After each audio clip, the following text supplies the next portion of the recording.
Hello everyone, welcome to DChem channel. Today we will discuss about fundamental chemistry, organic chemistry. Fundamental of organic chemistry, SEM 1 FYBSc. તો FYBSc ના આ topic એટલે કે કાર્બનિક રસાયણનું પાયાનું વિજ્ઞાન, બરાબર. તો આમાં ડિસ્કસ કર્યું હતું કોઈ પણ બંધ હોય ઓર્ગેનિક કેમિસ્ટ્રીમાં જ્યારે પણ કોઈ પણ બંધ તૂટે તો એનું સમવિભાજન અને અસમવિભાજન થાય અને એ ડિપેન્ડ રહે ટોટલ 4 ઇફેક્ટ પર. પહેલી ઇફેક્ટ લાસ્ટ લેક્ચરોમાં આપણે જોઈ લીધી. પહેલી ઇફેક્ટ હતી ઇન્ડક્ટિવ ઇફેક્ટ, સેકન્ડ વન હતી ઇલેક્ટ્રોમેરિક ઇફેક્ટ અને આજે જોવાની છે થર્ડ વન મેસોમેરિક ઇફેક્ટ, કાં તો એને સંસ્પંદન અસર કહેવામાં આવે છે. હવે સંસ્પંદન અસર કહેવા શું માંગે છે તે એકદમ સિમ્પલ વસ્તુ છે કે જ્યારે પણ કાર્બનિક સંયોજનોમાં બે કે તેથી વધુ એટલે કે કોઈ પણ કાર્બનિક કમ્પાઉન્ડ હોય, સંયોજન હોય, તો તેને બે કે તેથી વધુ ઇલેક્ટ્રોનીય બંધારણ વડે દર્શાવવામાં આવે, બરાબર છે. તો તેના બધા જ ગુણધર્મો એક બંધારણ સમજાવી શકતું નથી, એટલે કે બે જુદા જુદા ઇલેક્ટ્રોનીય બંધારણ વડે દર્શાવવામાં આવે તો તેના બધા જ ગુણધર્મો એક બંધારણ સમજાવી શકતું નથી. ત્યારે તેના વાસ્તવિક બંધારણને તે બે બંધારણ વચ્ચેના એક બંધારણની અવસ્થા વડે દર્શાવવામાં આવે છે અને આ બંધારણને સંસ્પંદનીય બંધારણ અથવા આ ઉદ્ભવતી લાક્ષણિકતાને આપણે સંસ્પંદન અસર અથવા મેસોમેરિક ઇફેક્ટ કહેવામાં આવે છે. મેં વર્ડિંગ પરફેક્ટલી લખી દઉં તો ખબર પડી જશે. તો વર્ડિંગ ભાઈનું એવું કહે છે કે જ્યારે કેટલાક કાર્બનિક સંયોજનો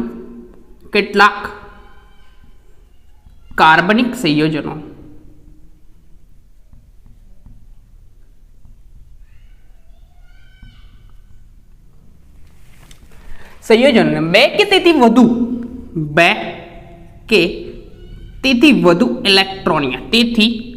વધુ ઇલેક્ટ્રોનીય બંધારણ વડે દર્શાવવામાં આવે. ઇલેક્ટ્રોનીય બંધારણ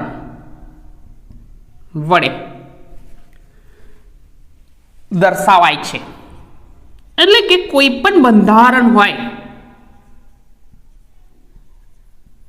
તો એને બે જુદી જુદી રીતે પદ્ધતિથી દર્શાવવામાં આવે. સપોઝ આપણે ઉદાહરણ લઈએ કે એક ઉદાહરણ છે બેન્ઝીન.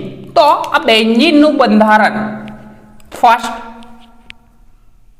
બેન્ઝીન, બરાબર છે. તો આ બેન્ઝીનનું બંધારણ જોઈએ ને, બેન્ઝીનના સંસ્પંદન બંધારણ.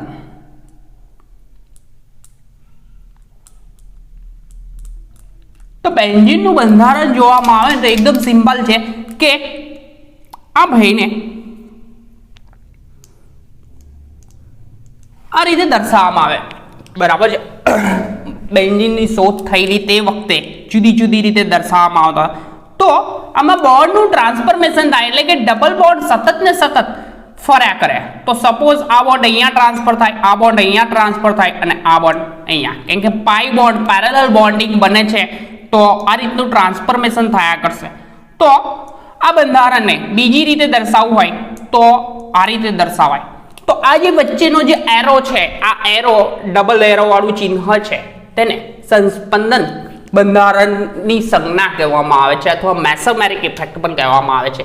તો જ્યારે કેટલાક કાર્બનિક સંયોજનો બે કે તેથી વધુ ઇલેક્ટ્રોનીય બંધારણ વડે દર્શાવવામાં આવે, બરાબર, તો એક બંધારણ તેના બધા એટલે કે આ બંધારણ લઈએ કાં તો આ બંધારણ, તો તેનું એક બંધારણ બધા ગુણધર્મો સમજાવી શકતું નથી.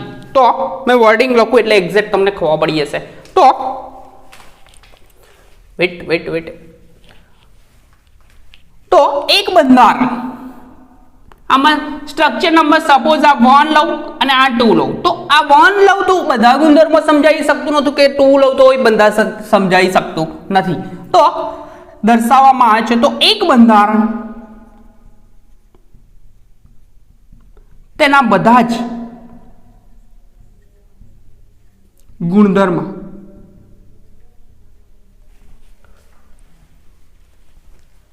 સમજાવી શકતું નથી.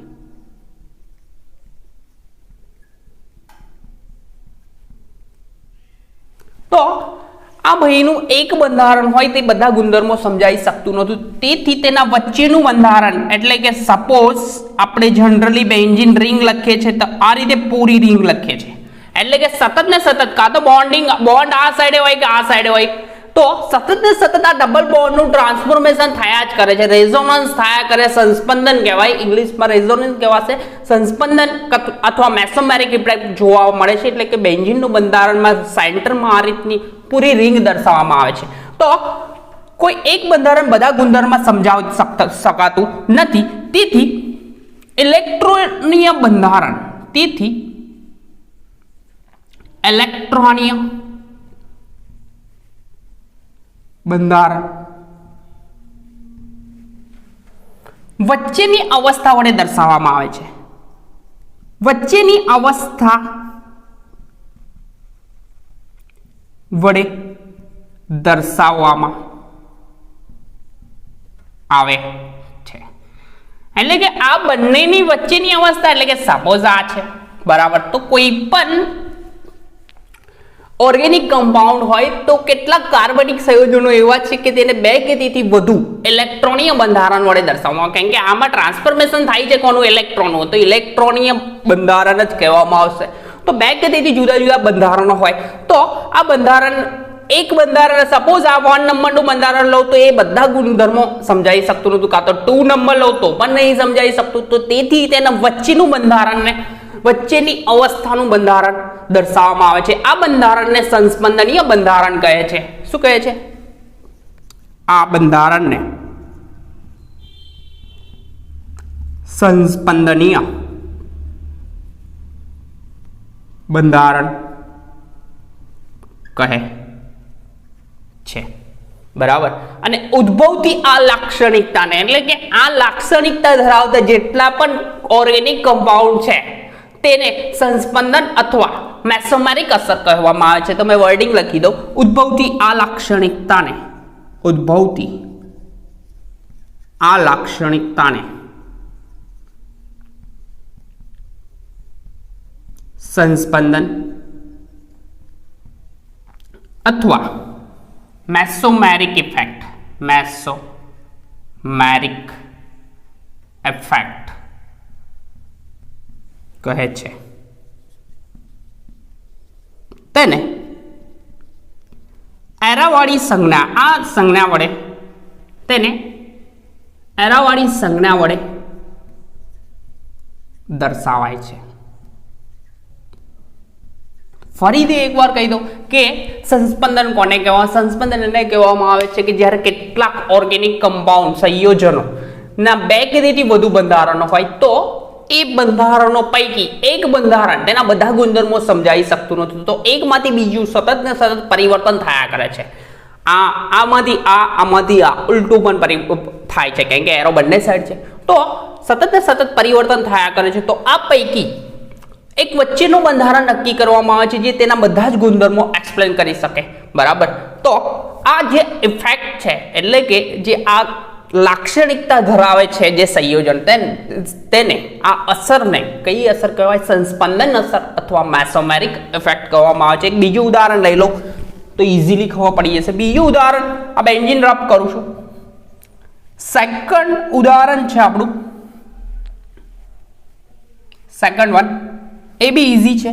તો સેકન્ડ ઉદાહરણ છે આપણું કાર્બન ડાયોક્સાઇડ, CO2.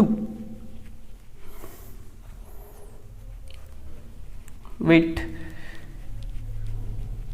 તો CO2 ભાઈમાં થાય છે શું તે જોઈએ આપણે. એકદમ સિમ્પલ છે બરાબર છે. તો CO2 તો કાર્બન ડાયોક્સાઇડ, તો કાર્બન ડાયોક્સાઇડમાં શું થાય છે તે? કાર્બન ડાયોક્સાઇડનું બંધારણ છે આ રીતે. CO2 ના સંસ્પંદન સૂત્ર, સેકન્ડ CO2 ના સંસ્પંદન સૂત્ર. તો CO2 ની વાત કરીએ તો આ રીતનું બોન્ડિંગ હોય છે, C double bond O double bond O. અબંધકારક ઇલેક્ટ્રોન યુગ્મ માથા પર બે તો હોવાના ઓક્સિજનના, હવે થાય છે શું તે તો આમાં સંસ્પંદન થાય તો જો ઇલેક્ટ્રોનનું ટ્રાન્સફોર્મેશન થશે. ટ્રાન્સફોર્મેશન થાય એટલે કે સપોઝ આ બોન્ડ તૂટે, બંને ઇલેક્ટ્રોન ઓક્સિજન મેળવે, તો મેં આ સ્ટ્રક્ચર થોડું નીચેથી દોરું કેમ કે મને ડાઉટફુલ છે, આ સાઈડે દેખાશે નહીં. તો કાર્બન સિંગલ બોન્ડ તૂટ્યો, બંને ઇલેક્ટ્રોન આ ઓક્સિજન મેળવે, ઓક્સિજન પર કયો ચાર્જ? Minus charge. કાર્બન પર કયો ચાર્જ? પ્લસ ચાર્જ થાય. આ સાઈડે એઝ ઇટ ઇઝ બોન્ડ રહેશે કેમ કે એમાં ટ્રાન્સફોર્મેશન કશું નહીં. પરંતુ જો આ બોન્ડ બંને ઇલેક્ટ્રોન અહીંયા આપશે તો બંને ઇલેક્ટ્રોન એટલે કે કાર્બન જોડે તો બંધ બનાવવા માટે ઇલેક્ટ્રોન છે નહીં કેમ કે પ્લસ ચાર્જ છે. તો બંને ઇલેક્ટ્રોન આ ઓક્સિજન આપે એટલે કે ઓક્સિજન પર કયો ચાર્જ થાય? પ્લસ. તો અહીંયા ટ્રિપલ બોન્ડ બનશે. તો આ બીજું સંસ્પંદન થયું. ત્યાર પછી આમાંથી બીજું એક સંસ્પંદન થઈ શકે. તો અહીંયા આપણે આ સાઈડનો બોન્ડ તોડ્યો, તો બીજો બોન્ડ તોડવો હોય તો જુઓ આ રીતનું બંધારણ છે આપણે જો કાર્બન ડાયોક્સાઇડ CO2 બરાબર છે. તો થશે કેમ તે જો આ બોન્ડ તૂટે, બંને ઇલેક્ટ્રોન આ મેળવે, ઓક્સિજન મેળવે તો આ બોન્ડ તૂટ્યો, બંને ઇલેક્ટ્રોન કોણ મેળવે? ઓક્સિજન મેળવે, ઓક્સિજન પર માઇનસ ચાર્જ. આ એરો રબ કરું છું, વેટ થઈ જશે. તો ઓક્સિજન મેળવે માઇનસ ચાર્જ, તો ઓક્સિજન તો બંને ઇલેક્ટ્રોન લઈ ગયો પણ કાર્બન પર કયો ચાર્જ આવશે? પ્લસ આવ્યો. તો નોન બોન્ડિંગ ઇલેક્ટ્રોન છે તો બંને આ ઓક્સિજન આપશે બંધ બનાવવામાં અને અહીંયા બોન્ડ બનશે. તો આ પ્લસ ચાર્જ તો ગયો, પરંતુ અહીંયા કેવું થયું? બે બોન્ડ આપ્યા. તો આ 1 2 એડા 3. તો આ કાર્બન ડાયોક્સાઇડમાં ટોટલ 3 સંસ્પંદન સૂત્રો થશે. ત્યાર પછી આગળ જોઈએ કે ફિનોલમાં સંસ્પંદન કઈ રીતના થાય છે તે રબ કરું છું, એકદમ સિમ્પલ છે. તો થર્ડ વન જોઈએ આપણે ફિનોલ. તો ફિનોલ ભાઈમાં સંસ્પંદન કઈ રીતે થાય તે જોઈએ, એકદમ સિમ્પલ છે બરાબર છે. વેટ એક જ મિનિટ.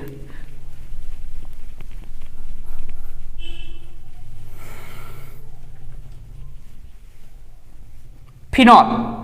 તો ફિનોલના સંસ્પંદન સૂત્રો ટોટલ 5 સંસ્પંદન થશે. કેટલા થશે? 5. તો 5 લખીશ બરાબર છે. તો જો હા ફિનોલ સ્ટ્રક્ચર વયનું આ રીતનું હશે. અહીંયા હશે OH, ઓક્સિજન પર અબંધકારક ઇલેક્ટ્રોન યુગ્મ હશે આ રીતના. અને ભાઈમાં બોન્ડિંગ બતાવું 1 2 and 3 થશે કેમનું તે આ અબંધકારક ઇલેક્ટ્રોન યુગ્મ એટલે કે આ બોન્ડના બંધના અંડે ઇલેક્ટ્રોન આ કાર્બન મેળવે તો માઇનસ ચાર્જ તો અહીંયા કયો રહેશે? પ્લસ. તો થશે એવું જો આગળ મેં જવા દઉં છું. તો થશે એમ જો ઓક્સિજન હાઇડ્રોજન બરાબર છે. અબંધકારક ઇલેક્ટ્રોન યુગ્મ આ રીતના છે. આ બોન્ડ તૂટશે, બંને ઇલેક્ટ્રોન આ મેળવે તો માઇનસ ચાર્જ, તો અહીંયા કયો આવશે? પ્લસ. તો આ નોન બોન્ડિંગ ઇલેક્ટ્રોન અહીંયા ટ્રાન્સફર થશે. ટ્રાન્સફર થાય એટલે કે બંને ઇલેક્ટ્રોન આ આપશે ઓક્સિજન એટલે કે અહીંયા ફોર્મેશન થશે ડબલ બોન્ડ અને અહીંયા આવશે પ્લસ ચાર્જ થયો. પ્લસ કેમ કે અહીંયાથી તો રબ જશે જ ચાર્જ કેમ કે બંને કાર્બન જોડે બંધ બનાવવા માટે ઇલેક્ટ્રોન હતા. 2 બોન્ડ એઝ ઇટ ઇઝ. આ બોન્ડના બંને ઇલેક્ટ્રોન આવી ગયા. હવે નેક્સ્ટમાં એકદમ સિમ્પલ છે. બોન્ડ ફરાયા કરો ભાઈ. બોન્ડ ફરાવાના એટલે કેમના ફરાવાના તે જો એકદમ સિમ્પલ. એરો સેમ કરું. થશે કેવું? આ બંધ તૂટશે, બંને ઇલેક્ટ્રોન કાર્બન મેળવે તો માઇનસ અહીંયા આવશે પ્લસ. તો પ્લસ માઇનસ વચ્ચે એવું થશે બંધ બનશે. તો મેં સ્ટ્રક્ચર અહીંયા લખું છું. ડબલ બોન્ડ OH, અહીંયા કયો ચાર્જ છે? Plus charge as it is બરાબર છે. અહીંયા કોણ હતો? અહીંયા માઇનસ ચાર્જ હતો. માઇનસ ચાર્જ 2 ઇલેક્ટ્રોન આમ હતા. હવે આ બોન્ડ તૂટશે, બંને ઇલેક્ટ્રોન આ મેળવે તો માઇનસ તો અહીંયા કયો પ્લસ, તો પ્લસ એન્ડ માઇનસ વચ્ચે ડબલ બોન્ડ, અને આ બોન્ડ તો ઇઝ ઇટ ઇઝ એવું ને એવો રહેશે. તો આ પ્લસ અને માઇનસ ના મેં બોન્ડિંગ કર્યું એટલા માટે આ ચાર્જીસ જશે. નેક્સ્ટ થશે શું, આ બોન્ડ તૂટશે, બંને ઇલેક્ટ્રોન મેળવશે માઇનસ, અહીંયા પ્લસ માઇનસ વચ્ચે બોન્ડિંગ. જો એકદમ સિમ્પલ સ્ટ્રક્ચર મેં એઝ ઇટ ઇઝ પહેલા લખું તો થશે કેવું, ડબલ બોન્ડ O, અહીંયા પ્લસ ચાર્જ, અહીંયા H એઝ ઇટ ઇઝ. તો અહીંયા જો આ બોન્ડ તો એઝ ઇટ ઇઝ રહેવા દો. આ બંને ઇલેક્ટ્રોન આને મેળવે તો માઇનસ અહીંયા આવશે પ્લસ, તો અહીંયા ઓલરેડી માઇનસ ચાર્જ હતો, તો પ્લસ માઇનસ વચ્ચે અહીંયા બોન્ડ ફોર્મેશન, એટલે બોન્ડ ફોર્મેશન થાય એટલે કે આપણે આ ચાર્જીસ રિમૂવ કરો, થઈ ગયા રિમૂવ. હવે લાસ્ટ સ્ટ્રક્ચર, ટોટલ 4 થઈ ગયા. ફાઇનલ પાંચમું સ્ટ્રક્ચર મેં અલગથી દોરું, બરાબર છે, તો અલગથી જોઈએ પિંકથી. તો થશે કેવું, જો અહીંયા આ બંધ તૂટશે, બંને ઇલેક્ટ્રોન ઓક્સિજન મેળવે એટલે કે માઇનસ થશે, ત્યાં આગળ શું થશે, માઇનસ થાય એટલે કે જો સ્ટ્રક્ચર મેં અહીંયા ડ્રો કરું છું, આવી જશે, પરફેક્ટ દેખાય છે, હા કોઈ પ્રશ્ન નહીં. સ્ટ્રક્ચર મેં એઝ ઇટ ઇઝ દોરી દઉં છું. અહીંયા કોણ હતા, ડબલ બોન્ડ OH, અને અહીંયા ચાર્જ હતો પ્લસ. બોન્ડ તૂટશે, બંને ઇલેક્ટ્રોન મેળવે તો માઇનસ, તો પ્લસ માઇનસ ન્યુટ્રલ થયું, તો બંને ઇલેક્ટ્રોન ઓક્સિજન મેળવ્યા માઇનસ, તો અહીંયા પ્લસ, અને અહીંયા બાજુમાં કયો ચાર્જ હતો માઇનસ, તો અહીંયા પ્લસ એન્ડ માઇનસ વચ્ચે શું બનશે, બોન્ડ બનશે. તો આ થયું સ્ટ્રક્ચર નંબર 5. સ્ટ્રક્ચર નંબર કયું થશે, 5મું. તો 5મું સ્ટ્રક્ચર થયું, વેટ, બોન્ડ બ્રેકિંગમાં તકલીફ થાય છે, તકલીફ એટલે તો અહીંયા જો પહેલું સ્ટ્રક્ચર અને સ્ટ્રક્ચર નંબર 5 દેખાય છે. રિંગ આખી રોટેટ થઈને બદલાઈએ તો 1 આ 2 આ 3 આ 4 એન્ડ આ 5 થયું 5મું. તો વર્ડિંગ એવું કહે છે સંસ્પંદન, તો આ સંસ્પંદનને આ રીતે એરા વડે દર્શાવવામાં આવે છે. આ સ્ટ્રક્ચર લઈને ઊંધું પણ જઈ શકાય, કોઈ પ્રશ્ન નહીં. તો જ્યારે કેટલાક કાર્બનિક સંયોજન એટલે કે આપણે ફિનોલ લીધું, તો કાર્બનિક સંયોજનો 2 કે તેથી વધુ ઇલેક્ટ્રોનીય બંધારણ વડે દર્શાવવામાં આવે છે. તો દર્શાવાય છે ટોટલ 5 બંધારણ વડે, પરંતુ આમાંથી એક બંધારણ આપણે લઈ એનું ઓબ્ઝર્વેશન કરીએ, સ્ટ્રક્ચર નંબર 1 લઈએ કાં તો સ્ટ્રક્ચર નંબર 3 લઈએ, કોઈ પણ લઈને એનું ઓબ્ઝર્વેશન કરવામાં આવે તો એનું આ ઇલેક્ટ્રોનીય બંધારણ બધા ગુણધર્મો સમજાવી શકતું નથી.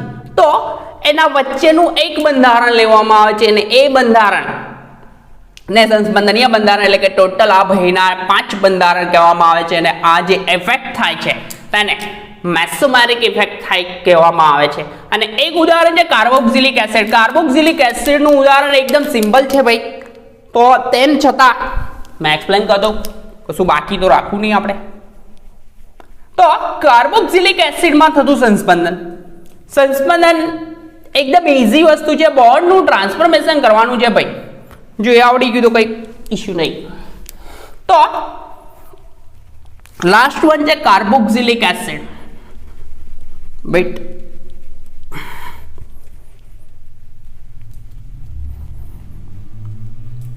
આમાં રબ કરવામાં થોડી તકલીફ પડે છે, એટલી બધી પણ નથી પડતી.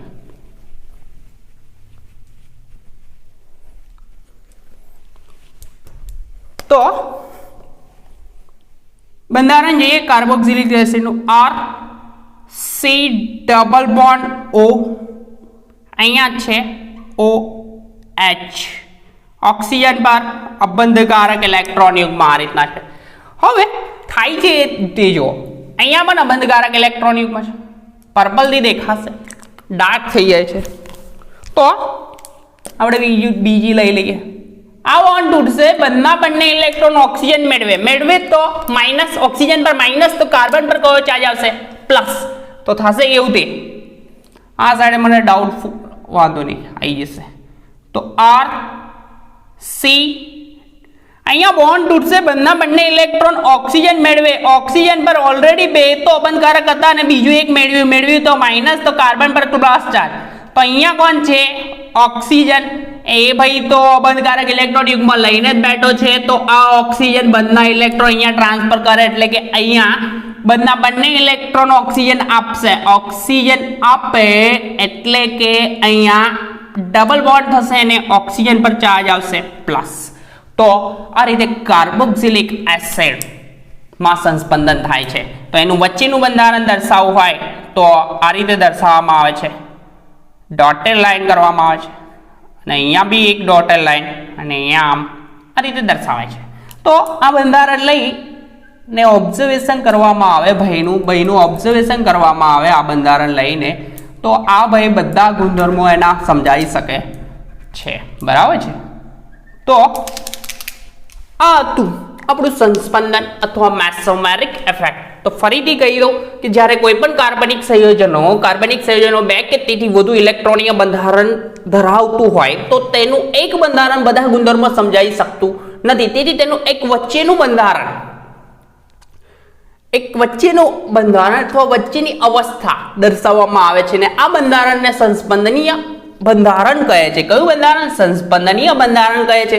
અને ઉદ્ભવતી આ ઘટના અથવા લાક્ષણિકતાને સંસ્પંદન અસર અથવા મેસોમેરિક ઇફેક્ટ કહેવામાં આવે છે, બરાબર છે।